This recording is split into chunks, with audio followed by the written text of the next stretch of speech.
Dear friends, இந்த வீடியோவில் XL டாக்குமெண்ட்டில் ஒன்றுக்கு மேற்பட்ட பல சீட்ஸை ஒரே சமயத்தில் க்ரியேட் பண்ணுறது எப்படிங்கிறத பார்க்க போகிறோம். இப்போ இந்த எக்ஸல் டாக்குமெண்ட்டில் பார்த்தீங்கன்னா ஒரு கம்பெனியில் வேலை பார்க்குற எம்ப்ளாயீஸோட பேர் கொடுத்துருக்கு. இதில் மொத்தம் 36 எம்ப்ளாயீஸோட பேர் கொடுத்துருக்கு. ஒவ்வொரு எம்ப்ளாயீஸ் பேர்லேயும் இங்கே ஷீட்ஸு க்ரியேட் பண்ணி அதில் அந்த எம்ப்ளாயோட டீட்டெயில்ஸ் என்டர் பண்ணணும். இப்போ நார்மலாக ஒரு எம்ப்ளாயோட பேரில் ஷீட் க்ரியேட் பண்ணணும்னா இங்கே கீழே அந்த ப்ளஸ் சிம்பிளை கிளிக் பண்ணணும். கிளிக் பண்ண உடனே ஒரு நியூ ஷீட்டு க்ரியேட் ஆகும். அது இப்போ பேர் பார்த்திங்கன்னா ஷீட் 2ன்னு இருக்குது.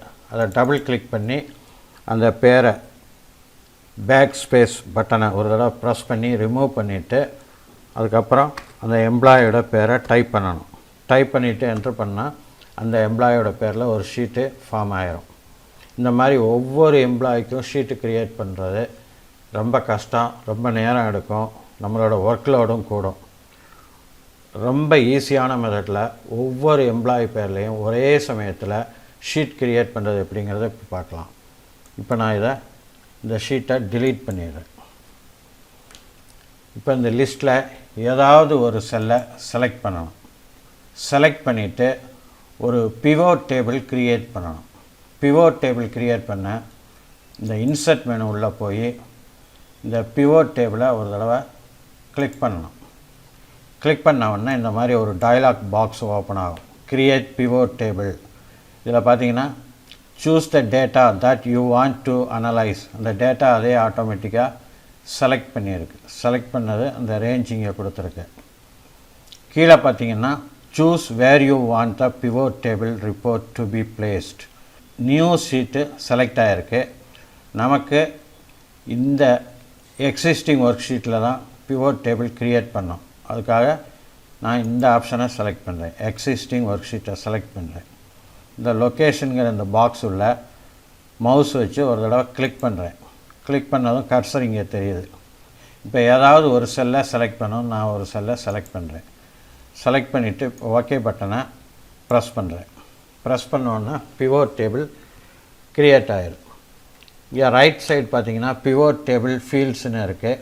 இதில் இந்த நேம் மேலே மவுஸ் வச்சு லெஃப்ட் சைடு இருக்கிற மவுஸ் பட்டனை அமுக்கி பிடிச்சிக்கிட்டு கீழ் நோக்கி எடுத்து இந்த ஃபில்டர்ஸ் ஏரியாவில் கொண்டு வந்து மவுஸை ரிலீஸ் பண்ணணும்.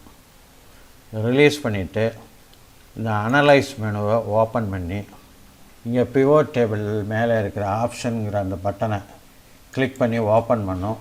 அதில் செகண்ட் இருக்கிற ஆப்ஷன், அதாவது ஷோ ரிப்போர்ட் ஃபில்டர் பேஜஸை ஒரு தடவை கிளிக் பண்ணோம். கிளிக் பண்ணோன்னே இந்த மாதிரி சின்ன டயலாக் பாக்ஸ் ஓப்பன் ஆகுது. இதில் நேம் செலக்ட் ஆகிருக்கு. இப்போ நான் ஓகே பட்டனை கிளிக் பண்ண போகிறேன்.